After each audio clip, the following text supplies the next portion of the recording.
The next pillar of the Shocker Way is significant commitment to team success.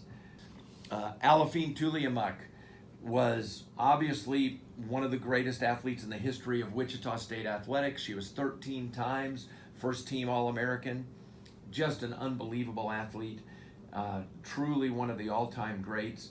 And yet we would go to a conference championship, and the first time I've ever been aware of an athlete, of a distance runner competing in 4 distance races at a championship event, was Alafine Tuliamuk, prepared to do whatever it took in order to help the team win a championship.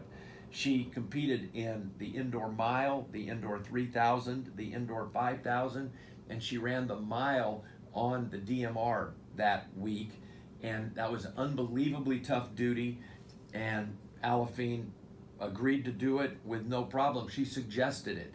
And an interesting thing about Alafine is that when she arrived at Wichita State, especially coming from Kenya and all of that, she really didn't understand the whole team concept. She didn't really understand what that was all about. She really wanted to be good, but the team was not part of her thinking.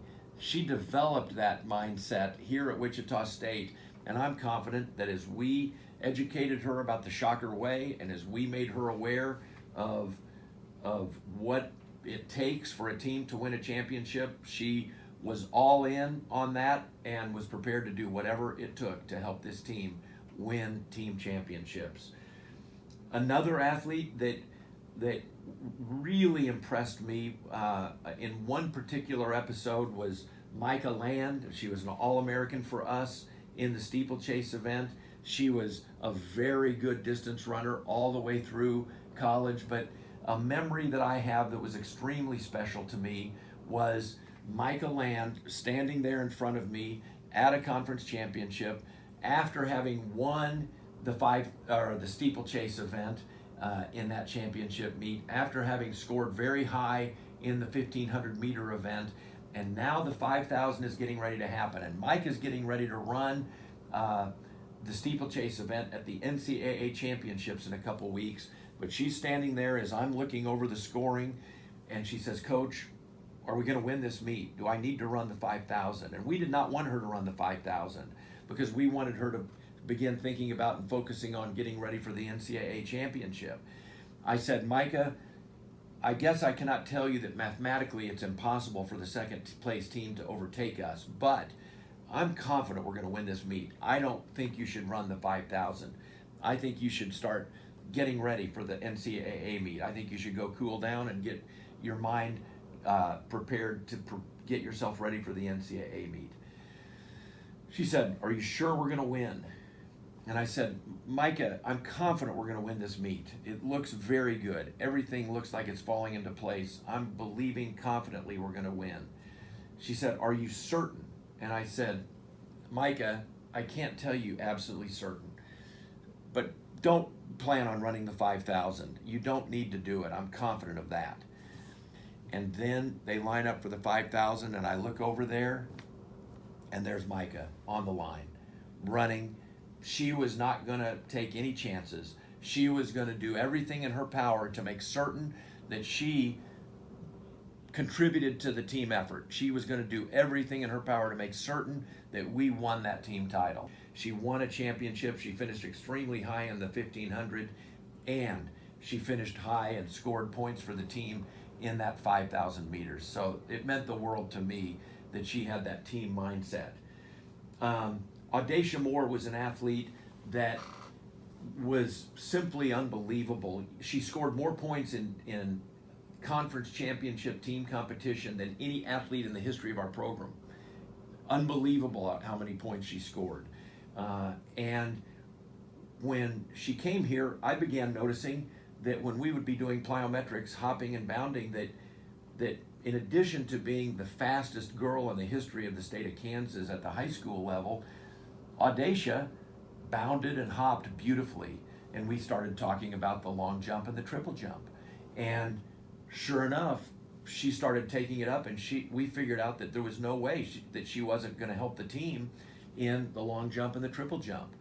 So Coach Wise was concerned on our way to one of the championship meets because he knew that the long jump was going to be happening just before the preliminaries of the 200, and he wanted to make sure that she was okay for a lot more track and field. She still had the triple jump, and she still had the 60 and the 200 and possibly the relay on the final day, and he was concerned. So we said, no problem, just get off a good jump in one of your first two jumps, Audacia, and then you can head off and run that 200 and not worry about the long jump, and hopefully you'll score some points for the team.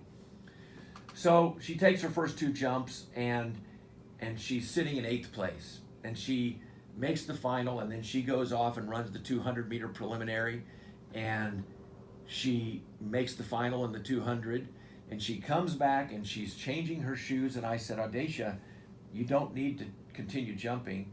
And she said, I don't want to lose that point. I don't want to lose that point. I'm still in 8th place, and I want to have that point.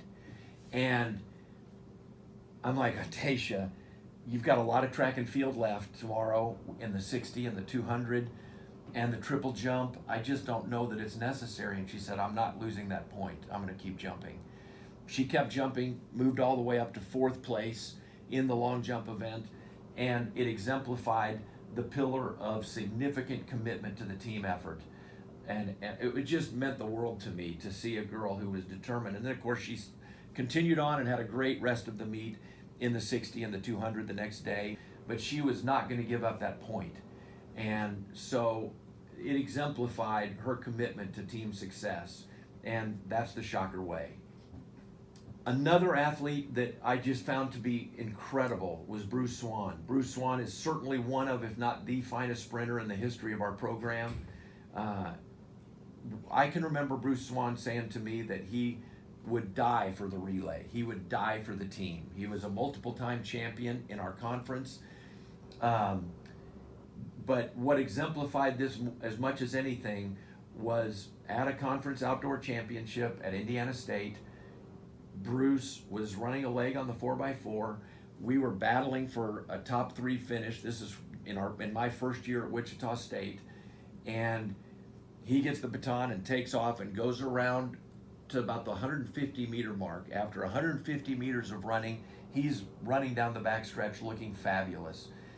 And he pops up in the air, grabs his hamstring, and it's clearly evident that he has strained his hamstring significantly. He knew that whether or not we held on to 3rd place was significant in this meet, and he hobbled around, literally dragging that leg. And he was on his way to something like a 46-second relay leg. He gets it around in about 53 seconds, but he gets the baton around and hands off. And we had such good guys at the end of that relay that we moved all the way back up to 2nd place and maintained our top 3 finish in the meet. Bruce was committed to the team. It was unbelievable. Same thing on the 4x1. He ran with the team at the NCAA championship, and at the regional meet, he tweaked his hamstring and he said, Coach, I'll be ready for the relay. Don't enter me in the 200. I'll do anything I have to do to help the relay. And he loved those guys on the relay, and it was truly remarkable. And he ran an unbelievable leg on that relay in Sacramento at the NCAA championship. So Bruce Swan exemplified the second pillar of the Shocker way, which is significant contribution to team success, significant commitment to team excellence.